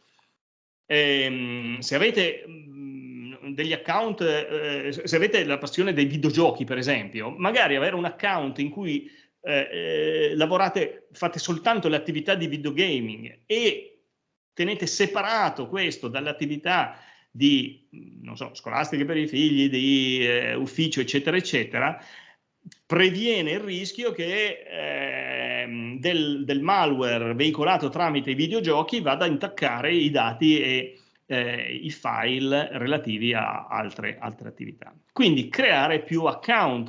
In Windows ormai è facile creare degli account perché con il pannello di controllo si possono attivare account diversi. Vedete, questo qua per esempio è l'account che io uso, vedete, Pierluca Limited, ed è un account locale e io posso modificare altri account. Posso modificare altri account, in questo caso ne ho soltanto 2, sono ancora io Pierluca, ma questo qua, come vedete, è amministratore. E io quando devo operare delle installazioni, fare delle attività sistemistiche, mi collego con l'account Pierluca amministratore. Nella normale attività di tutti i giorni io lavoro come Pierluca Limited, che non è amministratore, è un account limitato e che mi garantisce la protezione del sistema operativo. Ecco, questa è la prima cosa fondamentale che vi raccomando. Poi abbiamo già parlato delle password, il problema di gestire correttamente le password non è semplice, ma è un qualcosa su cui bisogna lavorare in modo tale da mettersi al sicuro da possibili semplici attacchi di password, perché dal punto di vista tecnico gli attacchi alle password sono semplici purtroppo. Poi installazione del software. Quando installate del software cercate di sapere che cosa state installando, quindi software originale, software di aziende conosciute. Adesso vi rispondo. Oppure esiste tantissimo software di pubblico dominio, quindi open source anche gratuito. Ecco, andare a verificare che sia ben referenziato. Ci sono dei siti che vi dicono se è stato verificato quanto affidabile è il software e quanto sia si sia ragionevolmente sicuri che è privo di virus. Ecco, informatevi se è un software un po' di nicchia, un software un po' particolare. Ci sono alcuni sistemi freeware che sono diffusissimi e sono quasi degli standard nel mondo dell'open source, quindi non c'è problema. Ci sono invece dei software trovate su dei siti, puoi usare questo, nessuno l'ha mai sentito nominare, magari è poco conosciuto, ecco, fare un minimo di indagine. Meglio la password o l'impronta digitale? In realtà tutte e due, nel senso che l'impronta digitale è estremamente comoda e suggerisco, raccomando anzi di usarla, ma l'impronta digitale ha una criticità, e cioè non sempre funziona, oltre al fatto che è soggetta anche a sicuramente ad attacchi di tipo denial of service, nel senso che se io voglio mettere fuori uso un computer con lettore di sistema digitale, graffio il sensore o gli metto della vernice o dello smalto sopra e quello diventa inutilizzabile. E a questo punto mi serve la password per poter entrare, perché altrimenti butto via il computer, e per questo vi dicevo servono tutte e due. Però l'impronta digitale è comoda perché è veloce, e quindi la cosa che normalmente si fa è avere l'impronta digitale e in subordine la password se l'impronta digitale non funziona. E questo è un sistema che oggi molte app sui telefoni consentono di fare. Poi avere un sistema antivirus commerciale, in realtà oggi più che antivirus, come vedremo anche dopo, si parla di endpoint protection, cioè sistemi che inglobano tutta una serie di protezioni. Per fortuna sui principali sistemi operativi sono già disponibili dei sistemi di protezione che non richiedono l'acquisizione di un sistema ulteriore.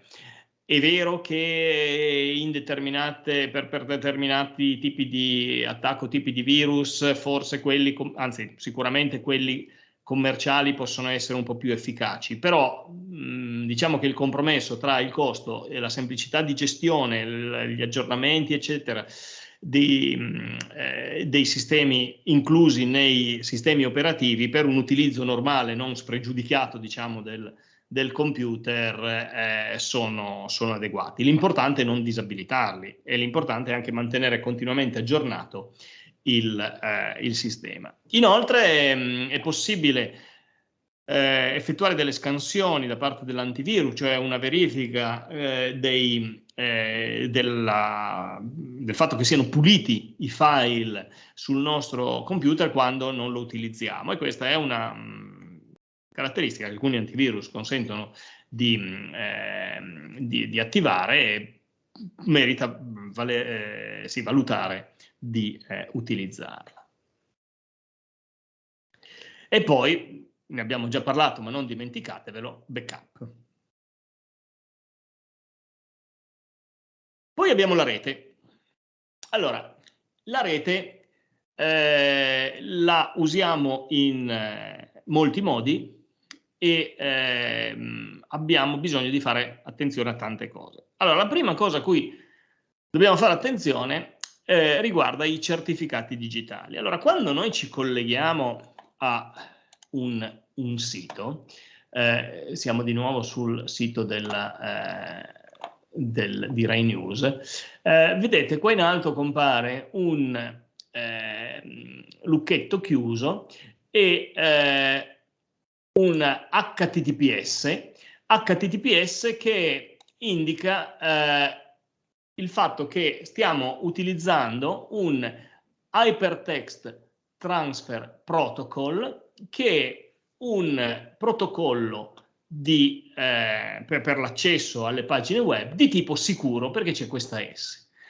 Allora, questo significa che il server che noi contattiamo deve autenticarsi, cioè deve garantire di essere lui, di essere proprio in questo caso il sito di Rai News. In altre circostanze potrebbe essere il sito della nostra banca, che è importante che sia quello giusto e non sia quello dell'hacker a cui noi diamo il nostro username e la nostra password perché poi lui possa utilizzarle. Allora, come avviene questo? Allora, il nostro computer, quando noi ci colleghiamo al sito, buonasera Serena Cesca, ben arrivata. Vi raccomando, l'avrete letto, di compilare il form richiesto dalla regione. Il nostro computer, dicevo, quando si collega, quando chiede il collegamento al server, in realtà che cosa fa? Fa anche una richiesta a una Certification Authority.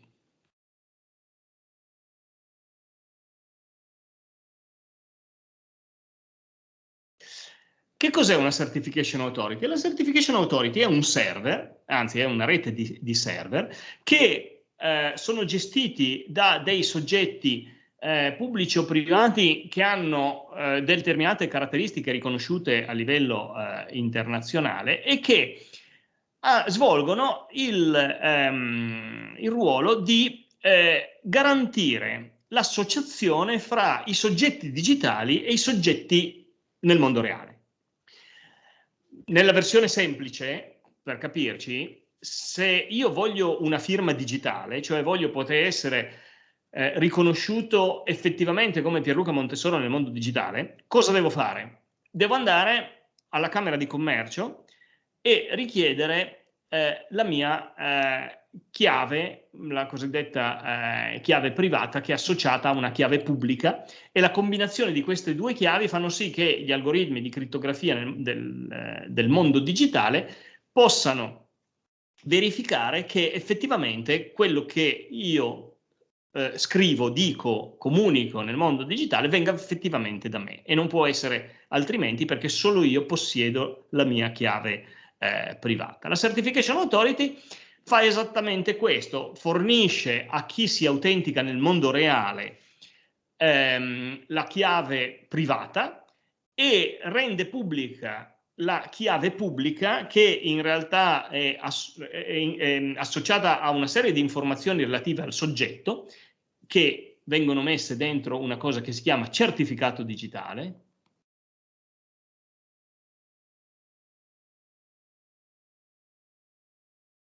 E la combinazione fra le informazioni del certificato digitale in termini di chiave pubblica e identità del soggetto e le informazioni che mi arrivano dal server mi permettono di verificare tramite tecniche numeriche che effettivamente il soggetto, il server o chi per lui sia esattamente quello che mi aspetto. Nella pratica cosa significa? Significa che io dico alla Certification Authority: voglio andare a collegarmi alla banca miabanca.it, ok? Allora la Certification Authority mi dice: guarda, la miabanca.it ha questo certificato digitale. Allora a questo punto viene attivato un protocollo con cui io comunico col server, il server, utilizzando la chiave privata della banca, mi dà una risposta crittografata che io combino insieme alle informazioni, alla chiave pubblica che mi arriva dal certificato digitale. Si adotta un sistema che prende nome di crittografia asimmetrica, e ottengo una cosa che è ok, cioè l'informazione che mi è arrivata dal server, che può arrivare solo dal server perché è crittografata usando la sua chiave privata, che può avere solo la banca, a meno che non se la sia fatta rubare, ma in questo caso cade ovviamente tutto. E l'informazione che arriva dalla Certification Authority nel certificato digitale, anche questa sicura, perché la Certification Authority è un ente trusted, di quelli di cui ci fidiamo sia come persone che ci lavorano, sia come affidabilità dei loro server. Questa combinazione mi dice: effettivamente stai parlando con la tua banca. Noi non ce ne accorgiamo che avviene tutto questo quando usiamo HTTPS, ma questo avviene grazie al fatto che dentro il browser sono scritti gli indirizzi delle Certification Authority riconosciute a livello internazionale. Chiaramente ci stiamo fidando anche di chi ha scritto il browser, oltre che delle Certification Authority. Vi dicevo, non è che non possiamo fidarci mai di nulla, anche se ci piacerebbe, però almeno sappiamo di cosa ci stiamo fidando, e sappiamo anche che ci stiamo fidando di soggetti che godono la fiducia di miliardi di utenti, quindi tutto sommato degni di fiducia. Bene, a questo punto che cosa succede? Lo scambio di dati è sicuramente fatto, a parte che viene fatto in modo crittografato, quindi sicuro, ma anche viene fatto esattamente con il soggetto che ci si aspetta. Se il certificato digitale non corrisponde, o meglio, i risultati che ottengo dall'elaborazione del certificato digitale non corrispondono a quello che mi aspetto, o il certificato digitale, per esempio, non è più valido, è scaduto, eccetera, eccetera, il browser me lo segnala, mi dice guarda che c'è un errore nel certificato. La gravità, la severità con cui questo viene indicato varia, scusate, varia a seconda di che cosa state facendo e qual è il problema effettivamente in corso in quel momento. I browser oggi sempre di più, forse qualcuno di voi se n'è accorto, in caso di certificato non valido bloccano la comunicazione. All'inizio c'era un bottone che diceva ignora, procedi comunque. Poi la cosa, siccome ha cominciato a diventare sempre più critica, si è complicata, e quindi adesso per aggirare, per superare il blocco dovuto a un certificato non valido, bisogna eseguire su certi browser numerose operazioni di abilitazione della comunicazione anche se il certificato non è valido. Ecco, che cosa emerge da tutto questo? Emerge il fatto che i certificati digitali sono importanti. Se voi ricevete un errore o un warning, un avviso relativo a un certificato digitale, sappiate che c'è qualcosa che non va. Non va trascurato. Purtroppo succede che certi servizi interni alle aziende, per esempio, usino i certificati digitali, ma siano gestiti in modo, diciamo, non perfetto, e quindi può succedere che ogni tanto questi certificati scadano e magari il server invece è quello autentico. E allora può succedere che in certi casi i sistemisti dicano sì, non ho ancora aggiornato il certificato, procedi comunque. Ecco, bisogna fare molta attenzione, sapere che quelli sono casi assolutamente eccezionali e non vanno generalizzati. Quindi non bisogna abituarsi a aggirare il blocco dovuto ai certificati digitali perché evidentemente non servono. No, assolutamente servono, e soltanto in casi assolutamente straordinari e limitati a quelli in cui abbiamo la certezza che possiamo con sicurezza collegarci lo stesso che dobbiamo farlo, altrimenti dobbiamo assolutamente rifiutare il collegamento, perché è quasi certo che andiamo a finire su siti che sono dei cloni di quello che noi crediamo, anche se appaiono esattamente come quelli che sarebbero i siti originali. Poi, a proposito della rete, abilitare tutto ciò che il sistema operativo prevede, quindi quando dobbiamo, ormai su molti sistemi operativi è tutto automatico, però diciamo non dobbiamo almeno disabilitare le protezioni. A volte può succedere che per alcune applicazioni, per alcune attività ci siano degli ostacoli, ci venga detto disabilita il firewall, disabilita l'antivirus. Ecco, valutare molto attentamente se farlo, ma vedremo anche dopo cosa forse possiamo fare. Un'altra cosa che i sistemi oggi hanno è la manutenzione remota, il collegamento dall'esterno. Questo è molto utile, soprattutto se si ha magari un'azienda che viene gestita da remoto da altre società magari specializzate nella gestione sistemistica. Però attenzione, quando si abilita la manutenzione remota, quindi la possibilità che si dà a qualcuno che dall'esterno si collega ai nostri computer, bisogna configurarla, verificare che sia configurata con password, che ci sia crittografia abilitata, insomma tutta una serie di precauzioni per evitare che il nostro computer, senza che noi ce ne accorgiamo, sia accessibile dall'esterno. Mantenere aggiornato il sistema operativo è una rottura, perché a volte stiamo lavorando e scopriamo di dover spegnere e riaccendere il computer per gli aggiornamenti, però serve perché ogni giorno vengono scoperte nuove vulnerabilità, vengono fuori le correzioni del sistema per bloccare queste vulnerabilità, e però per mettere in atto queste protezioni, questi aggiornamenti, dobbiamo appunto installarli. E poi, ecco, quello che vi dicevo prima, cosa succede quando non possiamo farne a meno? Allora, siamo in giro, abbiamo bisogno di accedere a qualche informazione, a qualche risorsa, andiamo in un internet caffè, uno di quei posti pubblici in cui, pagando anche poco, abbiamo accesso a un computer e alla rete. Attenzione, perché sono estremamente a rischio.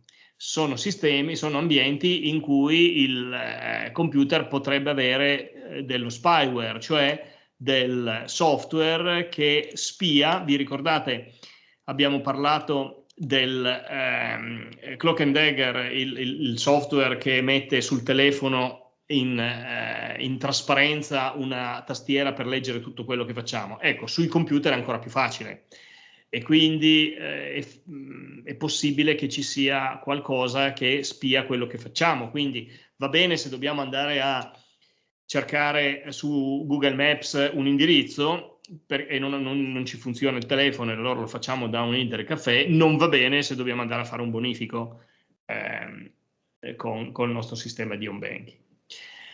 Un'altra cosa che va di moda è utilizzare gli hotspot non protetti, cioè reti locali, wireless o reti wifi, che non hanno password di protezione e quindi chiunque che sia abbastanza vicino alla rete può collegarsi. Addirittura ci sono dei siti che hanno delle mappe dei posti dove si può andare a collegarsi a internet gratuitamente, sfruttando la rete di altri. A parte gli aspetti etici anche qui di usare una risorsa altrui senza il permesso, ma tenete conto che molti di questi in realtà sono molte di queste sono delle reti che leggono e analizzano il nostro traffico. Siccome non c'è password, i dati non sono crittografati e quindi tutto ciò che facciamo diventa pubblico e chi ci mette a disposizione questa rete non protetta può leggere tutto quello che noi scriviamo, tutto quello che viaggia tra il nostro computer e i server. Ecco, vi dicevo, cosa succede se dobbiamo fare qualcosa, ci viene detto di disabilitare l'antivirus, dobbiamo installare un software poco conosciuto, di dubbia sicurezza, eccetera. Differenziare i dispositivi. Se non si possono differenziare i dispositivi perché non abbiamo un computer magari un po' più vecchio da usare come banco di prova su cui facciamo operazioni, se volete, un po' più spregiudicate e lì però non ci facciamo nessun'altra attività, non ci lavoriamo e quindi non mettiamo a rischio nulla o quasi nulla, la nostra rete locale sì, però è più limitato il rischio, almeno utilizziamo account differenti. Esiste anche una cosa che è molto utile da questo punto di vista, che è la macchina virtuale. Ci sono dei sistemi di virtualizzazione che ci consentono di Oracle VirtualBox, per esempio, è un sistema estremamente diffuso e molto, molto efficace, si chiama VirtualBox, è gratuito della Oracle, quindi di un'azienda molto famosa, molto conosciuta, ed è relativamente semplice, è chiaro, richiede una gestione sistemistica di un sistema, ecco, quindi non è proprio alla portata di tutti, però permette di costruire praticamente un computer virtuale software dentro un computer vero. E in questo computer si mette un intero sistema operativo e diventa una macchina totalmente indipendente dalla macchina che lo ospita. E quindi lì dentro si possono magari provare dei programmi che non siamo sicuri che non possano magari danneggiare il nostro sistema. Lì dentro vengono eseguiti all'interno di una macchina totalmente isolata dall'altra, e quindi anche un programma dannoso non è in grado di accedere ai dati e ai programmi e al sistema operativo della macchina che appunto ospita, fa girare VirtualBox.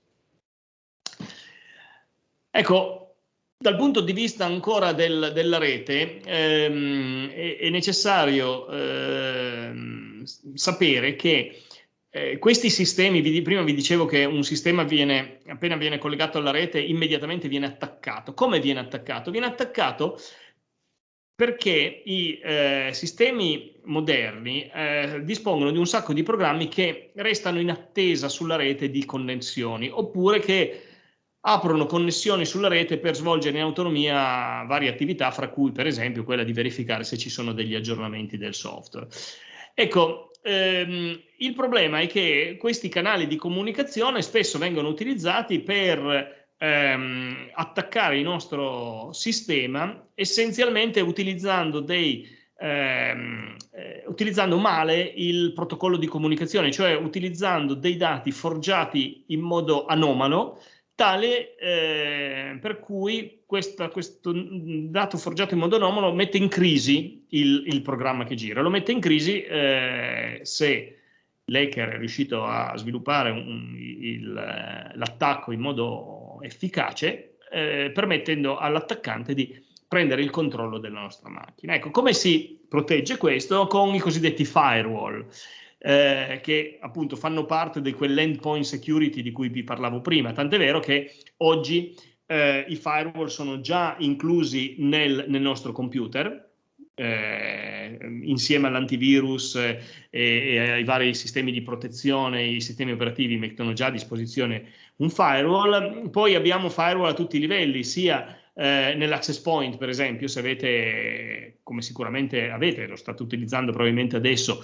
un router ADSL, dentro c'è un firewall, e poi anche i provider mettono a disposizione i servizi già filtrati dagli firewall. Il firewall essenzialmente è un sistema che filtra i dati in arrivo dalla rete internet, analizzandoli e facendo passare soltanto i flussi di dati che sono sicuri. Questo chiaramente nei limiti di quello che può fare un sistema automatico di analisi del traffico, sia in termini di capacità effettivamente di riconoscere i flussi non sicuri, sia anche di efficienza, perché il problema delle prestazioni qui non è trascurabile. Ecco, però a questo punto nella rete domestica, dove appunto abbiamo detto che abbiamo il firewall, possiamo fare qualcosa. Possiamo innanzitutto abilitare tutte le protezioni possibili, cambiare le password, una cosa fondamentale, come dicevo, è non utilizzare le password che vengono lasciate di default, e questo farlo anche a tutti i dispositivi che colleghiamo. Quindi se compriamo le famose telecamere di videosorveglianza di cui abbiamo parlato ieri, la prima cosa da fare è cambiare le password per accedere. E se utilizziamo dispositivi IoT, valutarne l'affidabilità, magari fare un po' di ricerche su internet per capire se qualcuno ha controllato quel dispositivo e ha visto se è un dispositivo affidabile o se è un dispositivo che è un colabrodo con delle backdoor, con dei sistemi per spiarci. Valutare anche l'affidabilità dei servizi cloud, nel senso che nel momento in cui avete la telecamera che vi manda il flusso video al server del fornitore, del costruttore, e voi vi potete collegare per guardarlo, quanto è sicuro che quel flusso video sia accessibile solo a noi e non sia accessibile anche ovviamente al fornitore stesso del servizio, ma anche ad altri. Ecco, anche qui fare ricerche per cercare di capire quanto è affidabile il fornitore, ma anche riflettere sulla necessità, cioè quanto mi serve effettivamente quel tipo di servizio, visto che potrebbe essere a rischio. Molti router consentono di avere reti wifi distinte per l'utente principale e per gli ospiti. Questo è molto utile perché la nostra rete molto spesso accede a tutti i dispositivi, accede a dischi di rete su cui magari facciamo archiviazione di dati, che se resi disponibili anche a ospiti che occasionalmente si collegano, restano esposti a eventuali malware che gli ospiti, senza saperlo, ci stanno portando in casa sul loro dispositivo, magari sul loro telefono. È possibile avere reti distinte e in questo modo la rete wifi per ospiti ha soltanto la possibilità di fornire il servizio di accesso alla rete internet, ma non ai dati e ai dispositivi della nostra rete interna. Ecco, non è argomento di questo seminario, ma io vi lascio qualche spunto di riflessione e un indice di argomenti per eventuali approfondimenti che vi invito a fare per quanto riguarda la progettazione di una rete della sicurezza aziendale, nel senso che tutto quello che abbiamo detto ha comunque si applica comunque anche all'ambito lavorativo. Nell'ambito lavorativo però c'è di più, nel senso che abbiamo la gestione, metodologia applicata alla sicurezza, quindi procedure, formalizzazione della sicurezza e gestione della sicurezza. Si deve partire dalla consapevolezza che l'hardware, software e i servizi vengono progettati sempre peggio, cioè c'è sempre più fretta nell'uscire con il prodotto, dare il risultato al mercato e questo a scapito anche del collaudo, del test e della validazione dal punto di vista della sicurezza, e quindi fare attenzione, bloccare i servizi non richiesti e non indispensabili, fare attenzione dal punto di vista dei sistemisti all'utente, cioè non imporre delle password assurde, per esempio. Però anche gli utenti devono dare retta ai sistemisti, non pretendere di fare ciò che non viene raccomandato. Imporre a livello aziendale è molto importante che gli account corrispondano a persone fisiche distinte, che non ci sia un account generico operatore, o anche quello che vi dicevo prima, in ambito domestico vale anche per l'ambito aziendale. Il computer su cui si alternano più persone non deve avere l'utente segretario con la password condivisa da tutti. Devono esserci più utenti, possono partecipare a dei gruppi, si possono definire dei gruppi che condividono aree di dati comuni, ma ognuno viene autenticato con le sue credenziali e si registra anche quindi chi in un certo momento era collegato al computer e ha fatto una determinata cosa.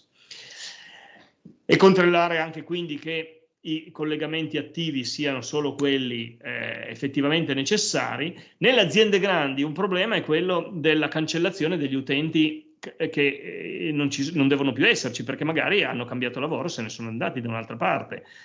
Non dobbiamo mantenere attivi gli account di utenti che non ci sono più, perché potrebbero collegarsi da remoto anche se non hanno più diritto. Password, ne abbiamo già parlato, come anche di certificati.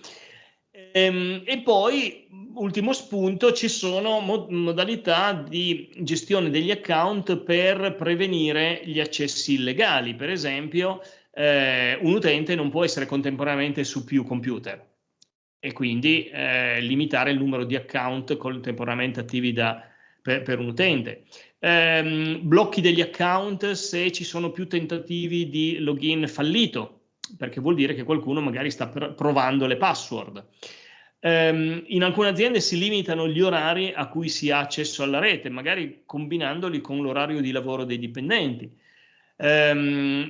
Si possono limitare anche addirittura gli indirizzi che identificano, gli indirizzi cosiddetti MAC, che identificano l'apparecchiatura, il computer, quindi fare in modo che ogni utente abbia la possibilità di collegarsi soltanto sul suo account e soltanto con uno specifico computer, che magari è il computer aziendale che gli è stato dato e non con un computer personale. Limitare l'accesso fisico alle postazioni di lavoro, il discorso per esempio dell'impresa di pulizie di cui vi dicevo prima, che ha accesso anche a postazioni di lavoro dove magari riesce a leggere le password.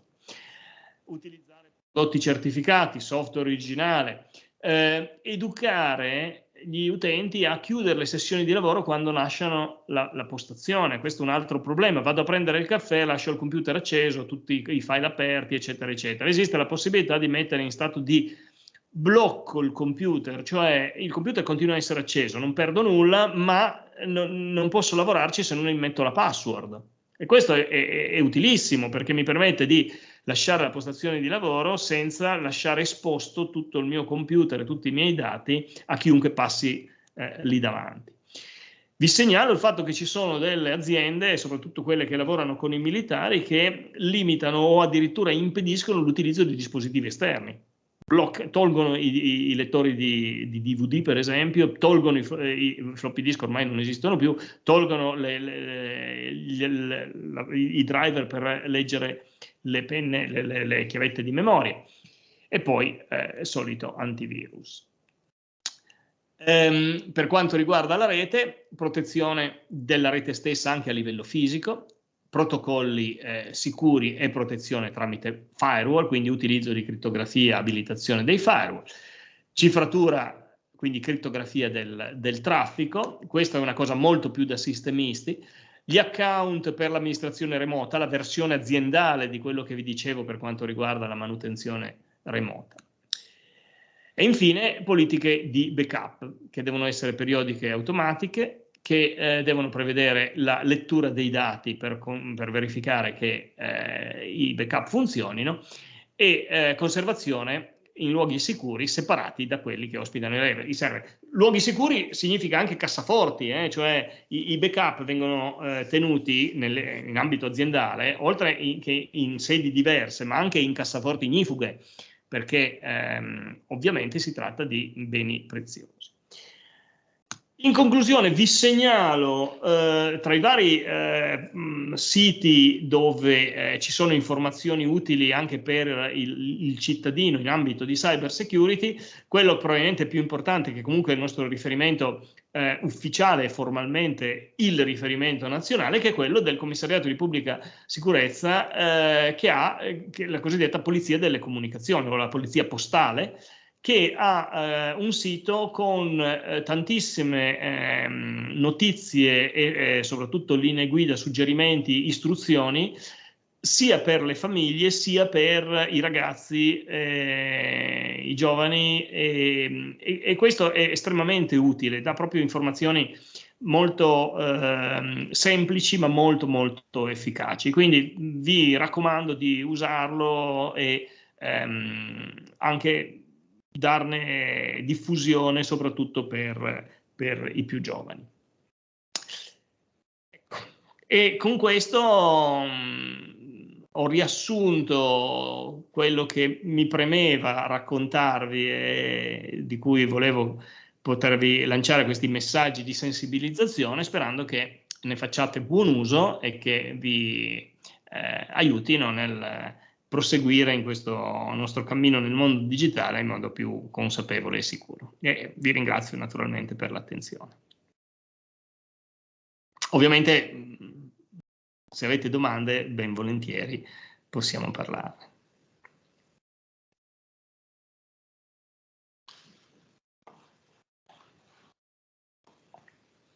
Grazie a voi.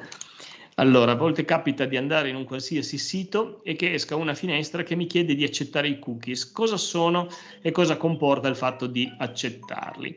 Allora, i cookies sono degli strumenti tecnici che nascono per consentire ai server di mantenere memoria di quello che sta facendo un utente, in modo tale da permettergli una navigazione, un utilizzo dei servizi progressivo, coerente. Cioè, voi fate il login, il server a questo punto vi sembra che sappia che siete voi perché la pagina successiva riguarda le vostre informazioni e così via. Tecnicamente questo non funziona in questo modo, il server non si ricorda di voi, il server vi manda delle informazioni codificate digitalmente che al giro dopo voi rimandate al server e continuate a rimpallarvi queste informazioni con cui il server si ricorda a ogni giro chi siete. La faccio molto semplice, ma l'idea è questa. E questa per una ragione tecnica di scalabilità dei server. Quindi in questo sistema il server è in grado di gestire molti più utenti, di far fronte a utenti, collegamenti, connessioni che poi scompaiono, eccetera, eccetera. Ecco, il fatto è che queste informazioni che vengono restituite al browser, al client, quindi a noi, e che automaticamente vengono rimpallate poi al server, contengono delle informazioni su che cosa stiamo facendo, che permettono la cosiddetta profilazione dell'utente, cioè permettono di registrare che cosa ha fatto l'utente in passato sui diversi siti. E le varie normative sulla privacy hanno reso questa profilazione illegale se non autorizzata esplicitamente dall'utente. Per cui cosa succede? C'è stata una normativa europea che ha imposto a tutti i siti che usano questi cookies di comunicare all'utente che si fa uso di questi cookies e chiedere all'utente l'autorizzazione a utilizzarli. Questo perché? Perché questi cookie detti tecnici, che sono quelli indispensabili perché appunto permettono al sito di effettivamente dare il servizio all'utente con la progressione che è necessaria, si è passato a cookies di profilazione, cookies che memorizzano soltanto certe informazioni che servono magari poi per farci arrivare la pubblicità mirata rispetto a una pubblicità generica, e su questi appunto viene richiesto il consenso. Il consenso, la normativa prevede che venga richiesto sito per sito, con anche livelli di dettaglio che onestamente oggi sono irritanti, perché vi presentano opzioni di decine e decine di voci. E che cosa fare? Allora, il fatto di essere accettati significa che ci saranno più soggetti che potranno avere informazioni su quelli che sono i vostri interessi.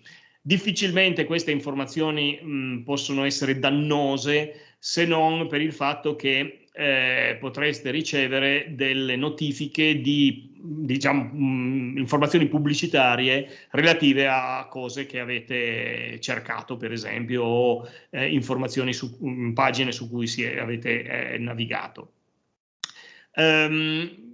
Che io sappia, non è che se noi rifiutiamo i cookies riceviamo meno pubblicità, però se non volete far sapere, tra virgolette, i fatti vostri, più li si disabilitano e meno le vostre informazioni possono essere utilizzate per questo genere di profilazione. Devo dire che tendenzialmente, se è facile, io li disabilito, perché molti magari siti su cui mi trovo a navigare anche per lavoro in realtà non contengono informazioni così interessanti, per cui addirittura la mia profilazione non è che non voglia essere profilato, ma rischia di essere addirittura danneggiata, nel senso che poi mi arriveranno delle informazioni perché sono finito su un sito sbagliato che si occupa, che so, di componenti meccanici. Io stavo invece cercando una cosa che aveva un nome simile, ma si trattava di elettronica, ecco. Però a volte onestamente accetto anche di prendere questi cookie, perché è esasperante la richiesta che viene fatta dai siti. È qualcosa, non è dannoso, però è un qualcosa che in qualche modo ci tocca accettare, perché altrimenti non riusciamo più a usare il sistema per ottenere i servizi che ci aspettiamo.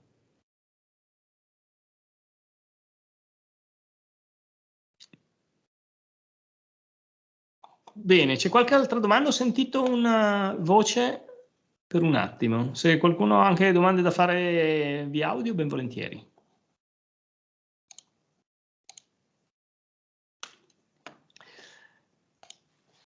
Bene, allora io non vedo più muoversi nulla, quindi credo che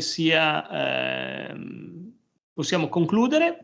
E quindi vi ringrazio ancora per l'attenzione. Non so se la nostra ospite organizzatrice... Sì, volevo soltanto ricordare che appunto alcuni che non ci sono questa sera mi hanno chiesto appunto di poter avere la registrazione. Certamente. E quindi non appena appunto il prof ci girerà anche le slide, mi hanno chiesto. Assolutamente, sì, anche le slide. Chiaramente ve le girerò e quindi potete tranquillamente, per chi ha perso una parte, insomma, mettervi in pari. Vi ringrazio tutti, ringrazio il professor Montessoro e niente, alla prossima. Grazie a voi, vedo ancora una partecipante che sta scrivendo. Vediamo se è una domanda.